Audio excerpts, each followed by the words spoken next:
Rev up your engines.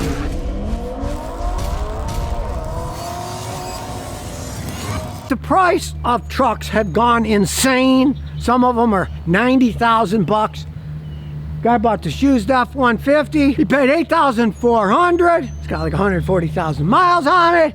And did he get a good deal? We're gonna find out. We're gonna check the whole thing out for him. And we'll start with the engine. Now, this particular engine isn't for everyone because it's the V6, not the V8. But particular 2017 is a very good engine. It's 3.5 liter, but as you can see, no turbochargers. It's not EcoBoost. And there's the water pump that's just been replaced.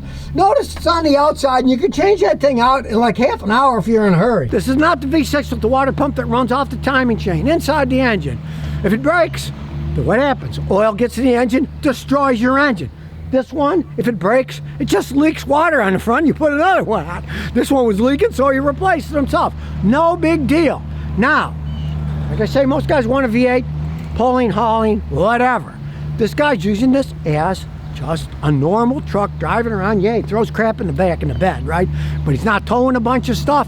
It can be an excellent vehicle for that. But snowplow, no, this isn't made for a snowplow. Weak engine, pushing all the snow around, only rear wheel drive, but he doesn't care. He wants it for driving around as a truck. And in a 2017 basic model, guess what? The transmission is a 6-speed automatic. If you're gonna buy a used Ford pickup, my advice is do not buy any of them with the 10-speed automatic. They've had nothing but problems with those things. These 6 speeds are good transmissions. Yeah, eventually they wear out. It's got 100-something, 40,000 miles. We'll see how it drives when we're going around. I'm sure we'll have a few glitches here and there, but you can buy factory remanufactured units of these 6 speeds pretty reasonably. Have them installed, away you go. I've had customers get anywhere between 150 and 250,000 miles out of them if they were the original owners. Then, if they were smart, they put in a factory reman, they'd get about the same mileage again, 150, 200,000 miles more. Now, as for going to the local Billy Bob mechanic who said he can rebuild it, I advise not doing that because half the time they don't know what they're doing. And if it is a 10-speed automatic, I can guarantee you, it may not even work by the time they're done putting it back together. So, you see the 6-speed? Better idea for buying a used one. It was made in the United States. Pretty quality make. You can see the seats are still in pretty good shape.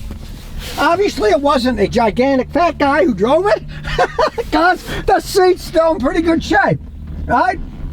And your cap on, you can modify them to your heart's content. There are so many aftermarket parts for Fords, and it'll make your head spin.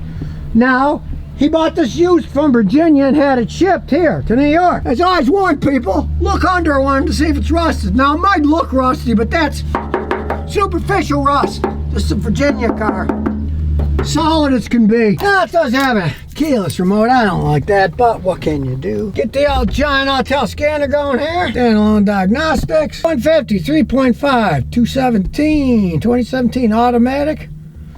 Alrighty, here we go. Should be able to do pretty good analysis. New enough that it's got a lot of information. See, it's serious. We can do a full topology scan, which is what we're going to do while we're here. The inside's still in excellent shape. Got plain old radio. Nothing fancy. It's a basic work truck. Look, hot, cold. Simple to do, right? On, off. Does have a little bit of power out here. And the armrest still in excellent shape. You can see it's got 6 trouble codes. A lot of them won't mean much, so we'll start out with the steering column control module. Steering wheel, right switch pack, control module, configuration. So this thing I know has been in a wreck. It hasn't been reconfigured. I can see in the front where there's some paint that's been oversprayed. So this is all from the original wreck, so we'll just get rid of those. So we'll check some more codes. Parking brake control module, some more nonsense we probably won't care about. See, it has electronic parking brake. Not a fan of it. I like the old school one, but that's what they come with. This is lost communication. Often that's because the battery's been replaced. The battery has been replaced in this, so we'll erase that code too. Then we'll go to some more crazy codes. Body control module, might even be the same code. Now listening and checking itself. We might hear noises. Yep. The computer's beeping the horn. That's Fords. They go through a bunch of tests to do and stuff. Parking brakes, apply, switch hood, switch runner. Just a bunch of nonsense. nonsense. This thing was wrecked in the front. It would make sense I would have stuff in the hood switch because it was wrecked. They don't always fix things perfectly, but I mean, the hood opens and closes and locks, so who cares? And last but not least, power steering control module. That's probably from it being wrecked and not being reset. We'll see what the trouble code is. And stupid control module. The battery's been replaced, so we'll erase that too. Let's start her up. And we'll look at live data. Black is good, red is bad. You got a lot of information. It's all black so far, looking good. I mean, if there's any alcohol fueling, it doesn't, because it's running on regular gas. It's not running on E85 ethanol or anything. Idle speed is good. It's running perfectly fine. The equivalency ratio is perfect. One is perfect. Oh, it was 1/100th off. Ooh, this thing still runs like a clock. And as we go through, the transmission data is good. So let's take it for a spin. We got in reverse. It does have a backup camera, as small as it may be, but you get a good view as long as you have decent eyesight, because it is a rather tiny backup camera. Thing I noticed, this thing idles like a dream. It's got no shakes to it. Whoever owned this thing before, they actually took good care of it. Go over the giant water hump here, and no problems with that. Transmission shifting like a dream. You can see it's got 152,615 miles on it. So here we go down the road. We'll give it a little gas, and look, it's not a race truck, but hey, it downshifts. It's got plenty of acceleration. And speaking of the transmission, it did exactly what it's supposed to do. This tranny's still in pretty good shape. Now, when it's cold outside, it makes some weird noises. But that's what happens with these 6-speeds when they get old. They'll make a little bit of noise. He did change the fluid himself, which was a good thing, and it works perfectly fine. So you never know. Maybe he'll get 200-something thousand out of the original transmission, because this was somebody's fleet car. He said the speed limit was put on 70 miles an hour, so it did a lot of 70 cruising, and that's nothing for one of these things. I don't hear any bearing noise. I don't hear any whining in the differential. This thing is in excellent shape. Oh, we'll head back. All the gauges work. I mean, he got himself a good deal rather than buying a new one. V6 engine, hey, for most people, it's got plenty enough horsepower if they're not towing heavy loads. This could still easily pull boats and stuff if you wanted to take your boat to the water in and out and stuff. It's not that weak. It's just that it's not made for long distance heavy towing, like putting a rig on the back and towing cars around. It's not made for that, and it's not made for snow plowing either. So there you have it. One excellent truck. It's got a funny story too. He was looking a long time, and all of a sudden his heart started beating. He found this online, and the deal just went through. He found a guy to ship it. Then he found the back top for only 800 bucks used that looks excellent too. There's a lot of F-150 trucks out there. You look at the price of the new ones, don't be disappointed. Do like he did. It might take some time, but if you can get a truck like this and you don't need to pull heavy weights, and you can get that kind of a price from a Southern car that doesn't have a rusted frame, hey, grab it quickly. He said it just, everything fell in place for him, and you never know. Don't jump at the first opportunity. He looked at a lot of stuff, then he found this, got a great deal. It was a fleet truck, it was taken care of, and as you saw, it was only 1/100th% off running perfection. You can't argue this, but in the same sense, stay away from a V6 EcoBoost, especially with the 10-speed automatic.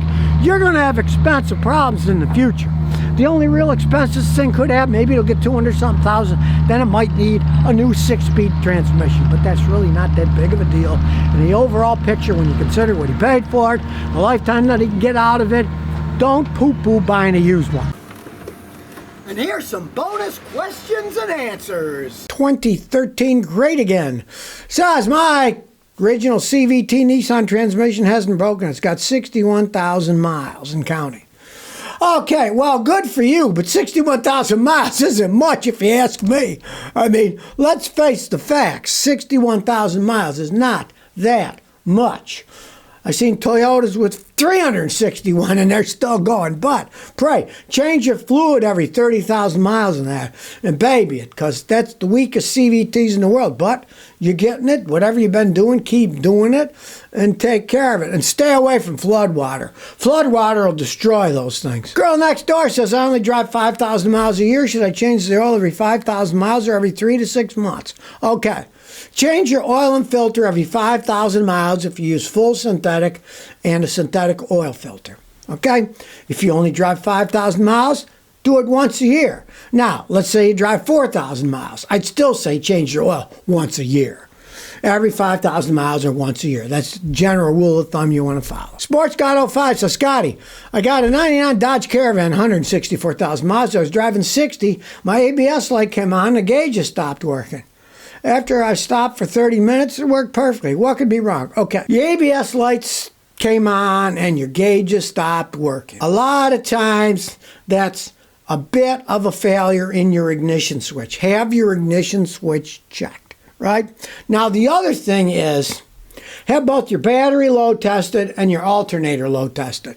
If one of those or both are starting to go bad, your gauge systems can go bananas because they don't get enough power. The computer systems, they work at a certain amount of power. If they go below a certain voltage, they can go squirrely, do all kinds of things. So check that out too. Robert Heitzer says, Scotty, why does my brand new transmission shift kind of hard going downhill when I first started up? If that is a brand new car, it's got a problem. Take it in. Maybe it needs reprogramming, maybe it needs replacing, right? But you said brand new transmission. If you put another transmission in an older car and it's doing that, take it back to whoever you bought it from because it's not working correctly. And 33% of the rebuilt transmissions these days aren't rebuilt correctly and have to be done over at least once or twice more. If you just had that installed, you either got a bad transmission or maybe the guy didn't hook it up, or maybe it's not the correct transmission for the software in your car. Realize the engine and transmission have to have software that meshes. If you put a transmission in from a different vehicle and put it in your car, the computer software probably won't mesh. It's a mess doing transmissions these days. That's why I tell you, you want to buy a car like a Toyota, it's got a transmission that's going to last. Because when they break, it's a literal crapshoot, whether it'll be fixed right or not after it's worked on. The guys that work on them, they seem to be getting dumber and dumber. They're getting more and more complex inside. And the people who work on them seem to be getting dumber and dumber. They don't pay the workers enough. Like I say, 1/3 of the transmissions worked on these days. 1/3 of them. They don't work right the first time. They have to rebuild them again or sometimes twice. That's why you want to take care of the one you have. But the main thing, of course, is buy the right vehicle. Because it doesn't matter what you do with, let's say, a Chrysler transmission. It's going to break anyways because they're poorly made. So if you never want to miss another one of my new car repair videos, remember to ring that bell.